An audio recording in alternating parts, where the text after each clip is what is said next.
na washukuru Mheshimiwa Dr. Philip Mpango, Makamu wa Rais wa Jamhuri ya Muungano wa Tanzania, Mheshimiwa Kassim Majaliwa, Waziri Mkuu wa Jamhuri ya Muungano wa Tanzania, Mheshimiwa Doto Biteko, Naibu Waziri Mkuu na Waziri wa Nishati, Mheshimiwa Dr. Tulia Ackson, Spika wa Bunge la Jamhuri ya Muungano wa Tanzania na Rais wa Umoja wa Mabunge Duniani. Nataka nitambue wote waliokusindikiza kutoka bungeni, wabunge, katibu wa bunge na wote, natambua uwepo wenu. Tambua uwepo pia wa mtendaji mkuu wa mahakama na wote waliotoka kwenye mhimili wa mahakama. Comrade John Mongela, naibu katibu mkuu Chama cha Mapinduzi, na wote waliotoka Chama cha Mapinduzi ngazi ya taifa, mwenyekiti wa mkoa, lakini na viongozi wote wa vyama vya siasa waliopo nasi hapa. Mheshimiwa Ridwan Kikwete, Waziri wa Nchi, Ofisi ya Waziri Mkuu, Kazi, Vijana na Wenye Ulemavu, pamoja na timu yako yote. Waheshimiwa mawaziri na manaibu mawaziri mliopo, ndugu yetu Tumaini Nyamhoka, Rais wa Shirikisho la Vyama vya Wafanyakazi TUCTA, lakini tambue viongozi wote wa vyama ndani ya shirikisho hili la TUCTA, pamoja na Katibu Mkuu Henry Mkunda kutoka TUCTA. Tambua uwepo pia wa Mheshimiwa Dr. Balozi Moses Mpogole Kusiluka, Katibu Mkuu Kiongozi, lakini na makatibu wakuu wote na manaibu makatibu wakuu wakiongozwa na ndugu yetu Mary Maganga, Katibu Mkuu Ofisi ya Waziri Mkuu, Kazi, Vijana, Ajira na Wenye Ulemavu. Tambue uwepo wa wakuu wa vyombo vya ulinzi na usalama, lakini pia mwenyeji wetu Mheshimiwa Halima Dendego, mkuu wa mkoa wa Singida na wakuu wa mikoa wote mliopo nasi. Kinitambue pia uwepo wa ndugu Oscar Mgaya, mwenyekiti wa Chama cha Waajiri Tanzania, na wote waliotoka chama hicho, akiwemo ndugu yetu Susan Ndomba ambaye ni mkurugenzi mtendaji wa chama hicho. Ndugu Caroline Mugala, mkurugenzi wa Shirika la Kazi Duniani, Ofisi za Afrika Mashariki, tunakushukuru sana kwa kuwepo nasi hapa leo. Waheshimiwa mabalozi na wakilishi wa mashirika ya kimataifa, viongozi wa Shirikisho la Vyama vya Wafanyakazi Tanzania TUCTA, viongozi wa taasisi za umma na sekta binafsi mliopo nasi hapa, viongozi wa dini, wawakilishi wa wazee wa Singida, machifu na wanasingida wote kwa ujumla wenu, ndugu wafanyakazi wenzangu wa sekta ya umma na sekta binafsi, ndugu wanahabari, vikundi vya burudani, mabibi na mabwana, mshikamano. Wafanyakazi sijawasikia, mmejificha na miamvuli. Mshikamano. Nimeona kidogo miamvuli imetikisika. Asanteni sana. Jamhuri ya Muungano wa Tanzania. Ndugu wafanyakazi, niungane na walionitangulia kumshukuru Mungu kwa kutufikisha mkoani Singida salama, na kwa wasafiri wenzangu kutoka nje ya mkoa, poleni kwa safari. Tunawashukuru TUCTA kwa kuendelea kutualika serikali kushiriki nao kwenye maadhimisho haya ya siku ya kitaifa ya wafanyakazi duniani. Hakika mialiko hii inakuza ushirikiano baina ya waajiri, waajiriwa na serikali. Na leo kama mnavyoona, serikali yote tuko hapa kuwaunga mkono wafanyakazi. Nina wingi wa shukrani kwa taasisi zote zilizoshiriki katika kuandaa, kufadhili na kuhakikisha shughuli hii inafanikiwa kwa kiasi kikubwa hivi tunavyoiona. Shukrani za dhati ziende kwa waratibu wa maadhimisho ya mwaka huu, Chama cha Wafanyakazi wa Serikali za Mitaa TALGU, na wote walioshirikiana nao katika nafasi zao mbalimbali. Na washukuru wafanyakazi wote wa sekta ya umma na sekta binafsi kwa kujitoa na kushiriki kwa wingi hivi katika sherehe hizi. Hakika leo ni siku yenu. Kwa Waziri Mkuu wa Jamhuri ya Muungano wa Tanzania, shukrani nyingi kwako kwa miongozo yako na kuisimamia wizara. Natambua bila usimamizi mzuri wa wizara chini ya Mheshimiwa Waziri Ridhiwani Kikwete, hakika bashasha na vifijo tunavyoviona hapa leo visingekuwepo. Waswahili wanasema usione vimelea vimeundwa, na nawashukuru kwa kuliunda hili. Asante sana Mheshimiwa Waziri Ridhiwani Kikwete, mtendaji mkuu wa wizara na watumishi, kwa kazi kubwa na maelezo mazuri ya namna mnavyoshirikiana na vyama vya wafanyakazi katika kutatua changamoto zao na kutekeleza maboresho ya hoja wanazoziibua. Hongereni sana. Kwa wenyeji wetu mkoa wa Singida wakiongozwa na Mheshimiwa mkuu wa mkoa, asante sana kwa mapokezi mazuri ya shughuli hii na ukarimu uliotukuka. Likuwa nanong'ona na rais wa TUCTA, ananambia juzi kulikuwa na kuku wa kumwaga hapa Singida. Watu walikula kuku mpaka wakajisahau. Kwa hiyo tunashukuru sana kwa ukarimu huo Singida.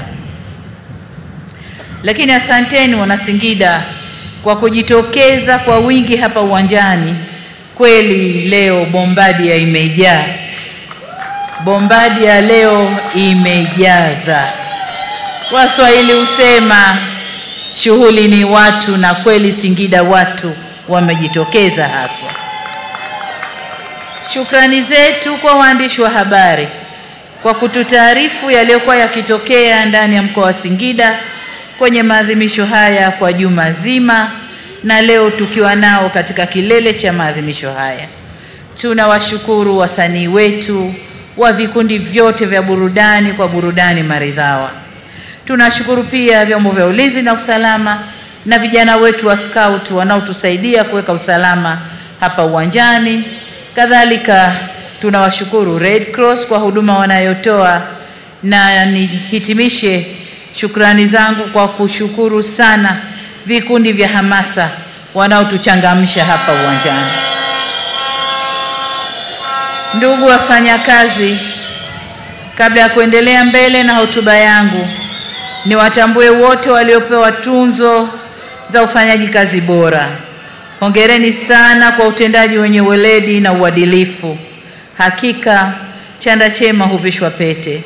Ni imani yangu kwamba kwa tunzo hizi mlizozipata mtazidisha bidii na maarifa zaidi katika kazi zenu.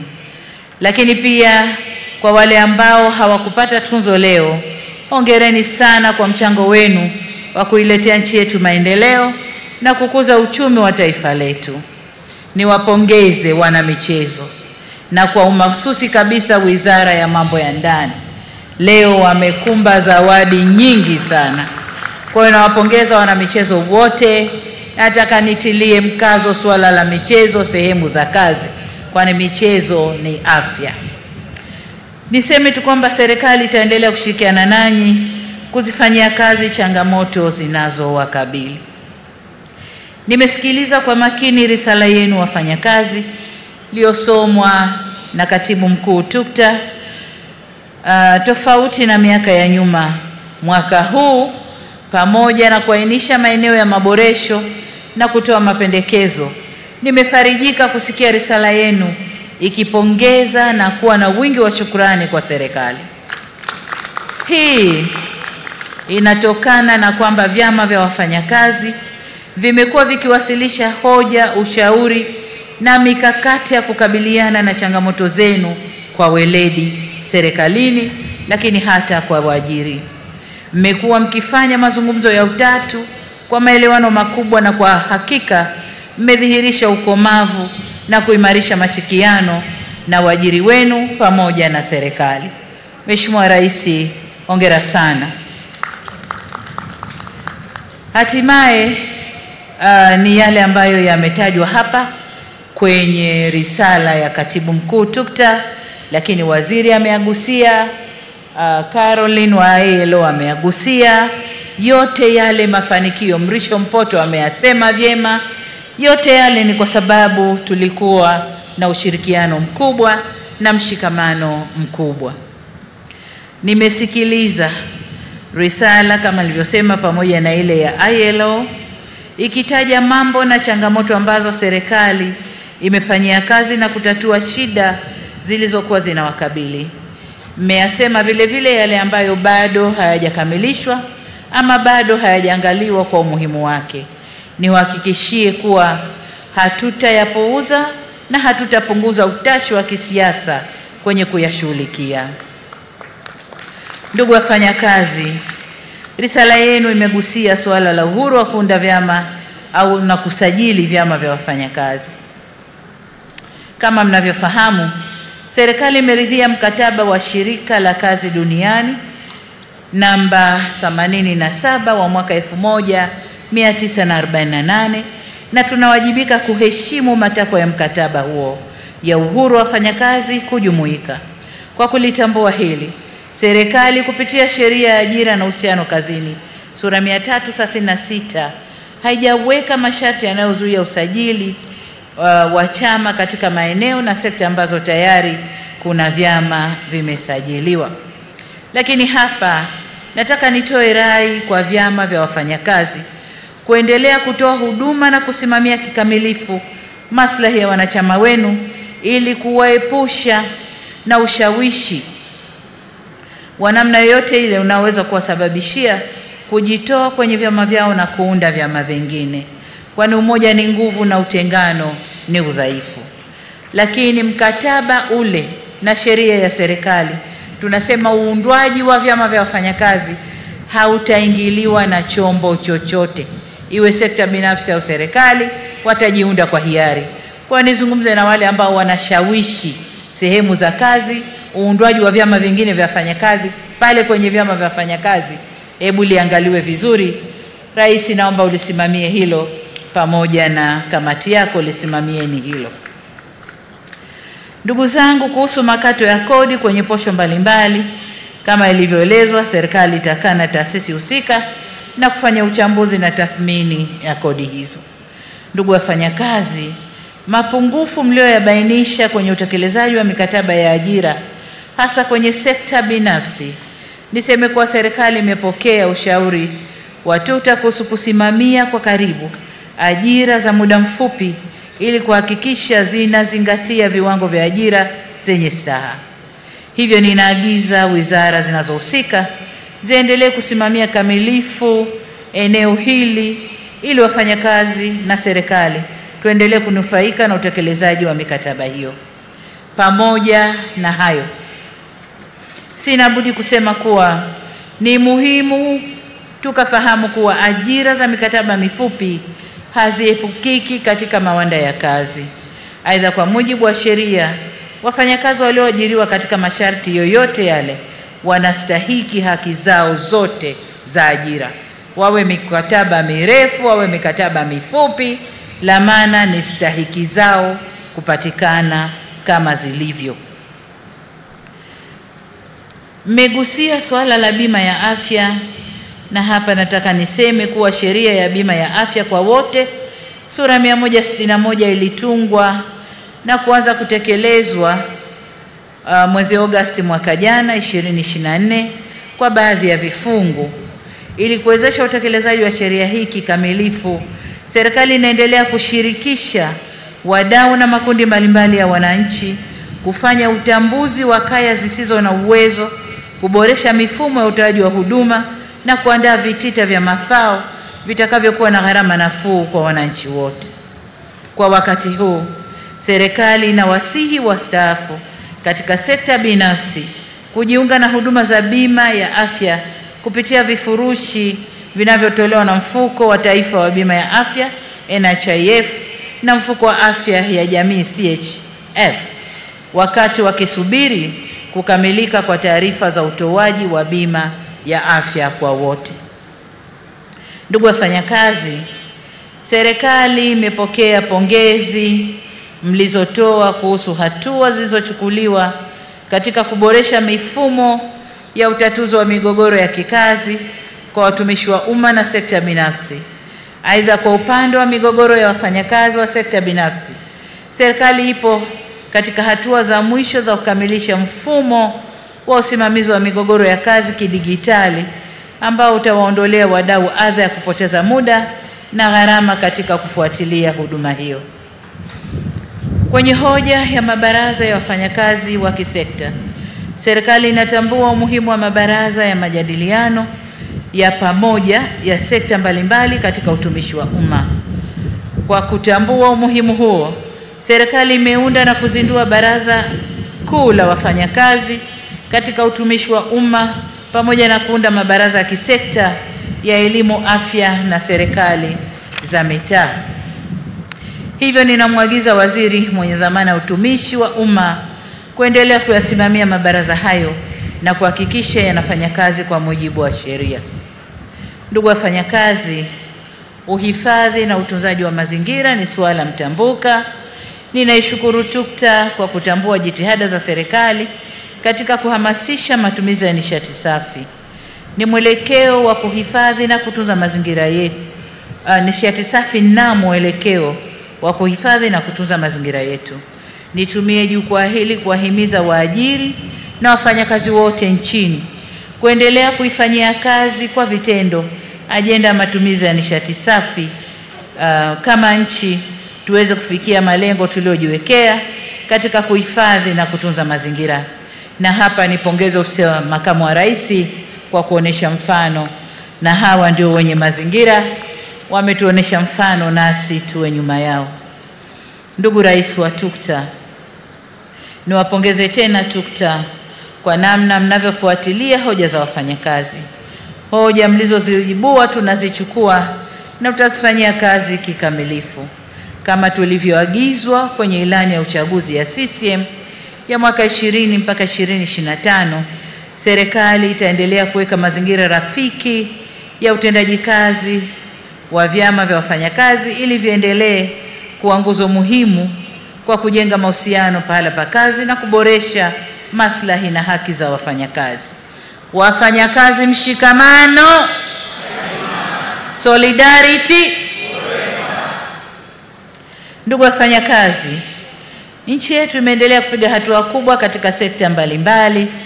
Kiuchumi, mwaka 2024 ukuaji wa uchumi ulipanda kufikia 5.5 kutoka 4.6 iliyokuwa 2023, na tumeweza kudhibiti mfumuko wa bei katika kiwango cha 3.1.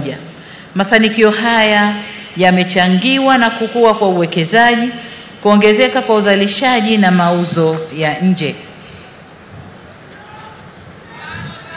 Tumeendelea kujenga mazingira mazuri kwa uwekezaji na biashara kisera na kisheria. Tunatekeleza miradi inayorahisisha usafiri na usafirishaji, yani reli, viwanja vya ndege, usafiri majini na barabara. Tumeendelea kutekeleza miradi ya kuzalisha nishati kwa ajili ya kukuza uzalishaji wa bidhaa na kurahisisha huduma za kiutawala na usalama nchini. Na vile vile tumeendelea kutekeleza miradi inayotoa huduma bora kwa jamii ili kukuza ustawi wa watu na kuimarisha nguvu kazi. Uwekezaji wote huu pamoja na unaofanywa na sekta binafsi umesaidia kuzalisha jumla ya ajira 888,204 kwa kipindi cha Novemba 2020 hadi Februari 2025. Aidha, kutokana na kukua kwa diplomasia yetu, tumeweza kuingia mikataba ya ajira na nchi mbalimbali ikiwemo nchi za Falme ya Kiarabu, UAE, Saudi Arabia, Iran na Qatar, kwa lengo la kuongeza fursa za ajira kwa Watanzania kwenye nchi hizo. Niitake ofisi ya Waziri Mkuu, Kazi, Vijana, Ajira na Wenye Ulemavu kuzingatia fursa hizi na kuhakikisha tunazichangamkia kwa manufaa ya wanayokwenda kufanya kazi, lakini kwa manufaa ya nchi yetu pia. Ndugu wafanyakazi, ninafahamu kuwa kulikuwa na manunguniko kuhusu kuchelewa kwa mashauri yaliyofika kwenye Tume ya Usuluhishi na Uamuzi. Ili kuleta ufanisi, serikali imeandaa mfumo wa kielektroniki ECMS unaolenga kuimarisha shughuli za Tume ya Usuluhishi na Uamuzi inayohusika na migogoro ya kikazi kwa njia ya kidigitali. Mfumo huo utarahisisha usimamizi na uendeshaji wa mashauri kwa kupunguza muda na gharama na kusaidia kutatua migogoro ya wafanyakazi kwa haraka. Ndugu zangu, nimefurahishwa sana na kauli mbiu mlioichagua. Hakika inaendana na wakati tulionao. Uchaguzi ni haki ya kikatiba na ya kidemokrasia ya kila mfanyakazi. Hivyo kama kauli mbiu yenu inavyosema, uchaguzi mkuu 2025 utuletee viongozi wanaojali haki na maslahi ya wafanyakazi na sote tushiriki, ambayo haipishani sana na ile ya kitaifa, ila ya kwetu imeongeza uchaguzi, ile ya kitaifa inahamasisha kuangalia maslahi ya wafanyakazi. Kwa mnasaba huu, niwaombe mjitokeze kwa wingi ili kuchagua viongozi walio bora, waweze kulinda na kutetea maslahi yenu. Tayari awamu ya pili ya zoezi la kuboresha daftari la wapiga kura imeshaanza. Hivyo wale ambao hawajajiandikisha au kuboresha taarifa zao awamu ya kwanza, niwaombe mjitokeze kwa wingi kujiandikisha ili tusije kupoteza haki ya kikatiba ya kupiga kura. Ndugu wafanyakazi, kabla sijahitimisha hotuba yangu, nitumie fursa hii kutoa msisitizo kwenu TUCTA, ATE na wafanyakazi kwa ujumla katika mambo yafuatayo. Mosi, TUCTA ni wasihi muweke utaratibu wa kutatua migogoro baina ya vyama vilivyopo ndani ya shirikisho, kwa kuwa migogoro hiyo haileti afya si tu kwa wanachama wenu bali pia kwa serikali, kwa kuwa inapunguza tija na uzalishaji na hivyo kuwa na athari za moja kwa moja kwenye uchumi wa nchi. Kati ya sababu za migogoro hiyo ni kutokuwa na uwazi katika mapato na matumizi ya fedha za michango ya ada za wanachama. Naomba mkaliangalie vyema. Nachotamani kuona ni TUCTA inayochangia kuongeza tija na ufanisi katika kazi, hali itakayochagiza maendeleo zaidi nchini kwetu. Aidha, niwatake muendelee kutetea haki za wafanyakazi wote nchini, wakiwemo ofisi za TUCTA, wafanyakazi wenu wenyewe ambao wana madai mbalimbali ya stahiki zao. Vile vile mwakumbushe wafanyakazi wajibu wao katika sehemu zao za ajira na kwa nchi yao pia. La pili ni kwenu ATE, nanyi niwasihi muendelee kuwajengea uelewa wanachama wenu kuhusu matakwa ya kisheria, hususan takwa la uhuru wa kujumuika na majadiliano ya pamoja mahali pa kazi. Tutakaporuhusu majadiliano haya, si tu yatasaidia kuboresha maslahi ya wafanyakazi, bali pia yatasaidia kuongeza tija katika uzalishaji na hivyo kuchangia maendeleo ya taifa letu. La tatu, kama mnavyofahamu, dunia imepata mtikisiko wa kiuchumi kutokana na kubadilika kwa mwelekeo wa kisiasa za kanda, ambao pia umeleta mabadiliko kwenye sera za kifedha. Mtikisiko huo umeleta kupungua kwa misaada ya maendeleo kutoka kwa wabia tuliowazoea. Hali hii inatulazimu tuongeze ukusanyaji wa mapato yetu ya ndani na tubane matumizi ili tuweze kutekeleza majukumu yetu ya msingi ya ujenzi wa nchi na utoaji wa huduma za kijamii. Huu ni wakati ambao wafanyakazi, waajiri na serikali tunapaswa tushikamane katika vita hii ya kiuchumi ili tusiumbishe nchi yetu. Ndugu wafanyakazi, mapema katika hotuba yangu niliwapongeza kwa kuchangia kukua kwa uchumi. Mwezi Mei 2024 mwaka jana, wakati tukiadhimisha siku ya wafanyakazi, serikali ilieleza ugumu wa uchumi ulivyokuwa kwa wakati ule na kuwasihi tusiongeze gharama kwa serikali kwa kuongeza mishahara, bali tuliendelea na upandishaji wa madaraja na kutoa maslahi mengine ya wafanyakazi.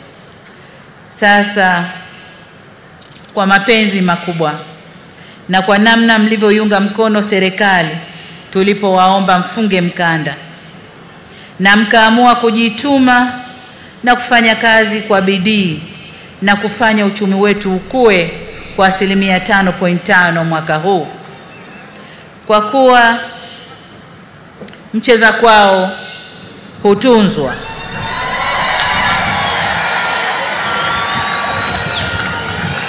Wafanyakazi oye! Miamvuli oye! Naona miamvuli imepanda sasa. Wakati wote miamvuli ilikuwa chini. Sasa hivi miamvuli imepanda. Sasa kwa kuwa mcheza kwao hutunzwa, mimi na wenzangu, na baada ya kuangalia uchumi ulivyopanda, na umepanda kwa sababu ya nguvu zenu wafanyakazi, ninayo furaha ya kuwatangazia kwamba katika kuzidi kuleta usawi kwa wafanyakazi, mwaka huu serikali itaongeza kima cha chini cha mshahara kwa watumishi wa umma kwa 35.1%.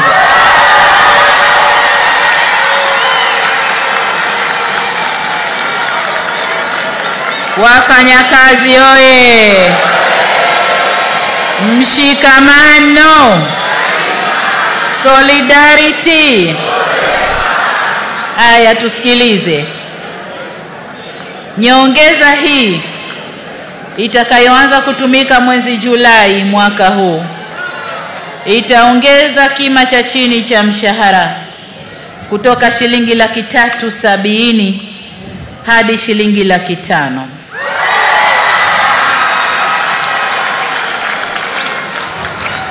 Ngazi nyingine za mshahara nazo zitapanda kwa kiwango kizuri jinsi bajeti inavyoturuhusu.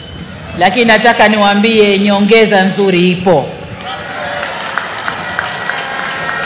Kwa upande wa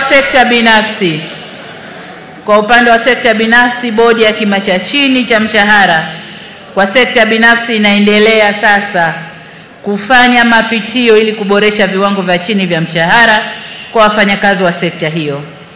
Pamoja na kazi inayofanywa na bodi hiyo, naendelea kuvihimiza wizara na vyama vya wafanyakazi kufanya majadiliano na waajiri ili kutekeleza mikataba ya hali bora ya wafanyakazi katika sekta binafsi, waendane sambamba na wenzao wa sekta ya umma. Ndugu wafanyakazi, ahadi yetu serikali kwenu kwamba tutaendelea kuboresha mazingira ya kazi yakiwemo maslahi ya wafanyakazi kadri hali ya uchumi itakavyoruhusu. Wafanyakazi oye! Solidarity, mshikamano. Ndugu wafanyakazi, nimalizie kwa kuwapongeza tena wafanyakazi wote nchini kwa kuadhimisha sikukuu hii, na ninawashukuru kwa mchango wenu adhimu katika ujenzi wa taifa letu.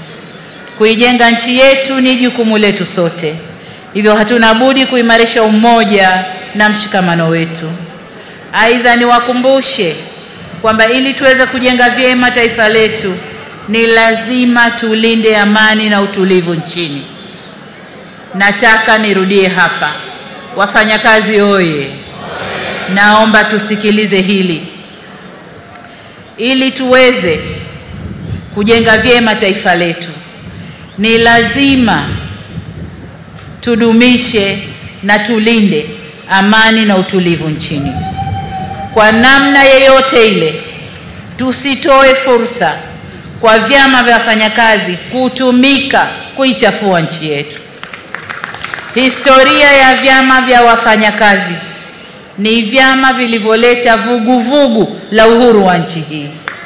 Sasa tusijibadilishe tukawa vyama vya kusaliti uhuru wetu tulioutafuta kwa nguvu kubwa.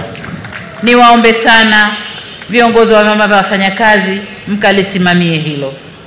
Mwisho kabisa, niwaombe ulinzi wa Mungu na niwatakie safari njema naporudi kwenye maeneo yenu. Narudia wito wangu kwenu wafanyakazi kushiriki kikamilifu katika zoezi la uchaguzi mkuu utakaofanyika mwezi Oktoba 2025 ili kutumia haki yenu ya kikatiba kupata viongozi watakaoongoza taifa letu. Baada ya kusema hayo, nimwombe Mwenyezi Mungu aibariki bara letu Afrika na Mungu aibariki nchi yetu Tanzania. Jamhuri ya Muungano wa Tanzania. Kazi na utu. Kazi na utu. Asanteni sana kwa kunisikiliza na hongereni sana wafanyakazi. Asante sana. Naam, makofi mengi kwa Mheshimiwa Rais, kwaya yetu ya Bunge la Jamhuri ya Muungano wa Tanzania. Endeleeni.